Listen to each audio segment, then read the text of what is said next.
Hey everybody, it's Allie from Padfoot Palms, Poodles, and Pals, and I am packing. That's a lot of P's all run together. Palms, Poodles, Pals, packing. Anyway, as many of you know, I am currently downsizing my life to move into a smaller home. More videos on that later. Right now, I want to jump into a topic that is very, very important. And I've been seeing a ton of posts about it lately. So yeah, I'm just going to jump right into it. And by the way, we're in my closet. And for those of you who know me, who are part of our Facebook group, you know that whenever I'm in the closet, it's because something serious has happened. I usually do these little live sessions from the closet because I can get away from all the dogs and the TV and everything, and it's nice and quiet so you guys can hear what I'm saying. Anyone watching who may be new, my name is Allie. I am a canine nutritionist.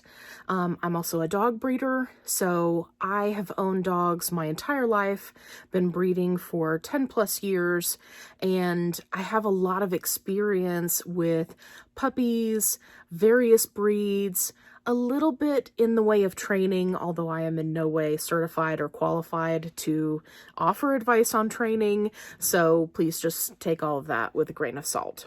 Okay, let's jump into it. So I'm seeing a ton of posts where people are really struggling with new puppies, with adult dogs. Maybe they have just started feeding a healthier diet, right? And they're transitioning from one food to another and their dog gets diarrhea. Maybe they're trying to start their new puppy that they just purchased. Maybe they're trying to start them on a healthy lifestyle and they've given them a bully stick for the first time, or a trachea, or a raw meaty bone, right? And then the puppy gets diarrhea. So basically what I'm saying is there's this trend of diarrhea and everybody is just in a tizzy about it. And they're like, Allie, what do I do? Well, I'm going to tell you. So, unfortunately, we as humans have really done a disservice to our dogs. From the moment that they are weaned from their moms, we are shoving them full of kibble. And they tend to stay on that kibble for the first year of their life. And their microbiome is not equipped to handle new things, whether it's a new food, a new treat, a new bone, something they encounter outside that they eat, right? Like a clump of clay or a bug, right? Their bodies are not used to being able to handle that. Whereas dogs who have a varied diet, who do eat raw meaty bones, who do have a variety of foods that are rotated on a regular basis. And if you'd like more information about rotation, I have an entire video on that, so go check it out. Those dogs do better when something new is introduced into the diet. Why is that? Because their microbiome can handle it. It's just like if you and I were to eat the same thing every day, all day, for months and months on end, and then all of a sudden we changed it up and ate something different, right? That would be the equivalent of trying XXX super spicy habanero burn your lips off wings when you've never had them before, and then you're like, oh, my stomach doesn't feel so good, right? I mean, we've all been there. We've all had Steak and Shake. We've all had, that new place that you went to that your friend recommended, and then you were like, you sick the rest of the night. It's the same idea. So how do we combat this? Well, there are a lot of things that we can do. First most is if you are introducing something new, whether it's a food, a treat, a bone, a piece of, raw meat, whatever the case may be is, you do a small amount, right? Don't give your dog who's never had a bully stick a 12-inch bully stick and let them chew up the whole thing, because guess what?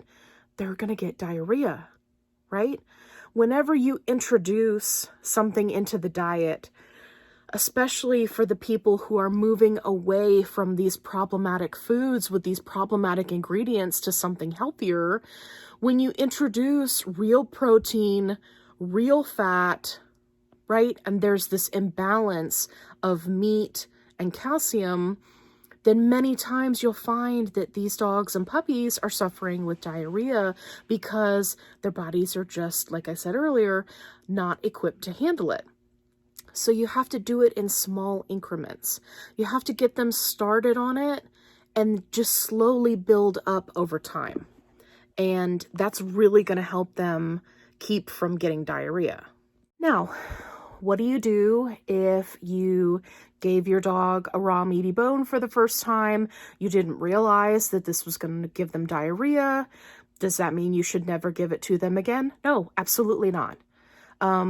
Many times when new dog owners or dog owners who are trying to get healthier, more whole foods into their dogs' diets, when they make these kind of beginner mistakes, then they just immediately give up and they're like, oh, well, it gave my dog diarrhea, so they can't have it.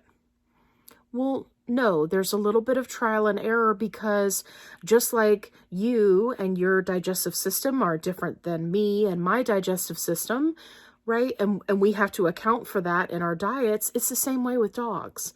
You have to ease them into it. So there are a few things that you can do to help your dog. One is make sure that you have slippery elm powder. You can find it at an herbal store. You can order it online. Pumpkin puree or pumpkin powder. I prefer the puree. This is going to be high fiber, so if your dog does get diarrhea, you can kind of help get them back on track. And third most is digestive enzymes and probiotics. If you are trying to introduce more varied foods into your dog's diet, you have to set them up for success. You can't just throw some new stuff in a bowl and then go throw your hands up and go, oh no, my dog's got diarrhea. And I see it happen every day.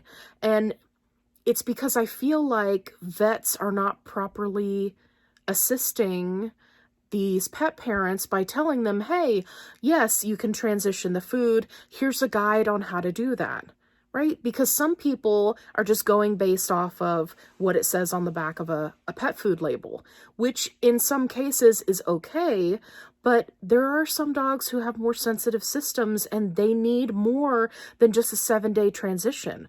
Or maybe you're going from a really high carb, really low end, cheap garbage food, and you're transitioning to something that's higher protein, higher fat, higher quality ingredients, higher moisture. All of those things have to be factored in when you're making that transition. So please remember that transition guides are just a guide. They are not the end-all be-all, and that you need to feed the dog that's in front of you. And the dog that's in front of you may need more time. And I go over this in depth in the rotation video, so I highly recommend that you check. Okay, so in conclusion, make sure you've got pumpkin powder, pumpkin puree, slippery elm powder, right? Think about doing a digestive enzyme to add to your dog's diet, or probiotics. I'm a huge fan. I'm a huge fan of whole food type probiotics, right? Like your fermented veggies and things like that. But if you want to purchase a probiotic, that's okay too. And just whenever you're adding something new, whether it's a food, a treat, a bone, a supplement, make sure that you are adding just a little bit at a time. And then you'll get your dog started on the right foot. Okay. All right. We'll see you in the next video.